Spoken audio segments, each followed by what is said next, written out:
হ্যাঁ দেখেন, আমি এর আগেও টুটুল ভাইয়ের কথা বলছি যে এই মানে আমাদের গ্রুপে যারা আসছেন তারা এদের সবার চেয়ে সাহসী ব্যক্তি টুটুল ভাই।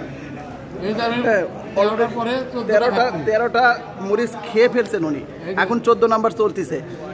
দেখুন 15টা মরিচ। আপনার খিদা লাগিয়েছে সেটা আগে বললেন যে আর ভাত খাওয়া লাগবে, এই জন্য মরিচের নাম দিয়ে ভাত খাচ্ছেন। 15 নাম্বার মরিচ শেষ, এবার 16। টুটুল ভাই 16 নাম্বার মরিচ খাচ্ছেন। টুটুল ভাই আমাদের দর্শকদের উদ্দেশ্যে কিছু বলেন। 16 নাম্বার চলতেছে টুটুল ভাইয়ের মরিচ খাওয়ার, 16 নাম্বার চলতেছে। ও আমার 16 নম্বর চলছে। আমার মতন মরিচ মনে হয় কেউ খাইতে পারবে না।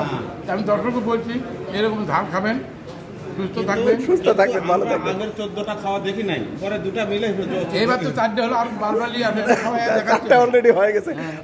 16 হলো, এবার দেখেন 17। খালুরে মরিচ উৎসবে আমরা শরীর পেতে পারি। আমাদের ফেরোজ মামা আছেন সাক্ষী, আর কি রাজসাক্ষী আছেন। খালুরে মরিচ উৎসবে যুক্ত হতে পারে নিজেকে ধন্য মনে করছি। এই যে এটা হচ্ছে 20 নাম্বার মরিচ, আরো মরিচ খাওয়ার জন্য 20 নাম্বার মরিচ। আর আপনাদেরকে বলি উনি বগুড়ার লোক, মরিচ খাবে স্বাভাবিক, বগুড়ার লোকেরা একটু বেশি মরিচ খায়, তাই না? আবাদও করি আমরা। ও আবাদও করেন? আমরা আবাদও করি, মরিচ খাই আমরা, ভালো মরিচ খাই। আমাদের মরিচের দাম ভালো পাই আমরা, মরিচও ভালো হয় আমাকে, আমরা মরিচ খাওয়া শিখছি। টুটুল ভাই 20 নাম্বার মরিচ শেষ করলেন আপনাদের সামনে। ধন্যবাদ টুটুল ভাই।